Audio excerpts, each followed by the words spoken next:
नमस्कार।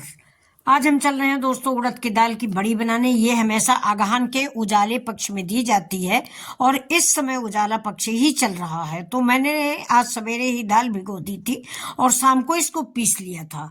तो जब भी आपको बनाना हो तो 11-12 बजे दोपहर में दाल भिगो दीजिए, शाम को पीस लीजिए और पीसने के बाद उसमें थोड़ी सी हींग दबा दीजिए और दही डाल दीजिए। आपकी दाल फॉर्मेट हो जाएगी। रात भर रखी रहने दीजिए और सवेरे उसमें आप चाहे तो कद्दू डाल दें, चाहे तो गोभी डालें, चाहे तो टमाटर डालें। मैंने टमाटर डाला है, उसमें छोटा छोटा करके टमाटर डाल दीजिए और धनिया, बड़ी इलायची, लौंग, दालचीनी, जीरा, ये मसाला डाल के, अदरक, हरा मिर्चा, इतनी चीजें डाल के दाल को फेंट लीजिए।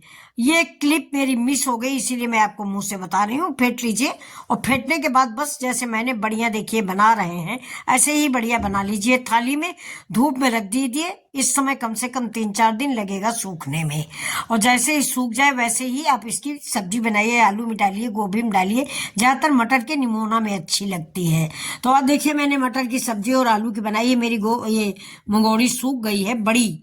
इसको अगर आप कद्दू डाल के बनाते हैं, पेठा वाला कद्दू, इसको कहीं कहीं भुअरी कुम्हड़ा बोलते हैं, कहीं कहीं रखिया बोलते हैं, कहीं कहीं पेठा वाला बोलते हैं, तो उसी की बनती है, उसको कहते हैं कुम्हड़ौड़ी। सबसे अच्छी कुम्हड़ौड़ी वही होती है।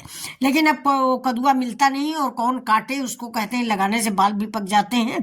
तो ये मैंने आज देखिए टमाटर डाला है। आप चाहे तो गोभी डाल दें, लौकी डाल दें, हरी मटर डाल दें। हरी मटर वाली लेकिन साल भर रुकती नहीं, घुन जाती है। तो ये मैंने टमाटर डाला है, खूब बारीक बारीक टमाटर उसी दाल में डाल दीजिए। धनिया डाल दीजिए दरकच के और लहसुन नहीं डालिएगा, लहसुन इसमें नहीं पड़ता है। जीरा डालिए, खड़े गरम मसाले सब डाल दीजिए, काली मिर्च डालिए, लौंग डालिए, अदरक डालिए, हरा मिर्च डालिए और हरी धनिया भी नहीं डालते क्योंकि जब ये सूख जाएगी तो वैसे भी धनिया बेकार हो जाती और फिर जब हम इसको तेल में भूनेंगे तो धनिया हमारी जल जाएगी।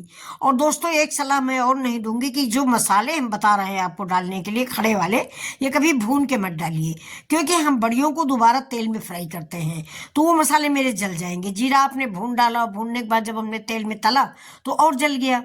तो जीरा, धनिया, बड़ी इलायची, लौंग, दालचीनी, ये सब चीजें आप इमाम दस्ते में डाल के कूट लीजिए। ज्यादा बारीक भी नहीं करना, खड़े खड़े अच्छे लगते हैं। और इसके बाद इसमें डाल दीजिए। दाल में सारे मसाले डालने के बाद सबसे ज्यादा हींग का याद रखिएगा, हींग भूलिएगा नहीं। और रात में ही हींग दाल में डाल के दबा के दही डाल के, दही इसलिए डाला जाता है कि दाल हमारी फॉर्मेट हो जाए, मतलब फूल जाए।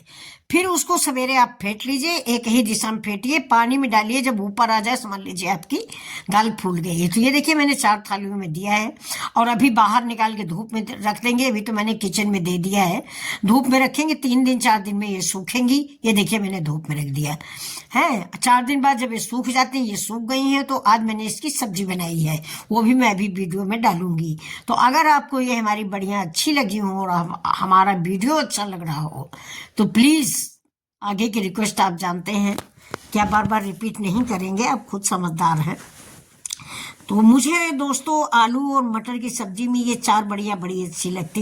एक्चुअली क्या था कि पुराने जमाने में इतनी सब्जियां होती नहीं थी जितनी कि अब मिलती हैं। 12 महीना हर सब्जी नहीं मिलती थी। जैसे मटर है 12 मास मिलता है, कटहल 12 मास मिलता है, पहले ऐसे नहीं था, सीजन में सब कुछ आता था। तो हमारी दादी नानी माँ वगैरह ऐसे बड़ियों में उन सब चीजों को सुरक्षित करती थी कि गोभी की बड़ी बना लेती थी, कद्दू की बड़ी बना लेती थी, बभनी कुम्हड़ा की बड़ी बनाती थी और उनको रखती थी और गर्मियों में या जाड़े में बिना सीजन के उसको बना लेती थी। तो ये वो चीज होती है, मतलब स्टोर करना, जिसको आजकल हम प्रिजर्व करके रख लेते हैं। हमको बड़ी की जरूरत ही नहीं। बड़ियां भी दोस्तों बाजार में मिलती हैं, बच्चे कहाँ बनाते हैं, ये तो हम लोग हैं जो अच्छा लगता है, लेकिन आप खुद ही सोच लिए। नमस्कार दोस्तों।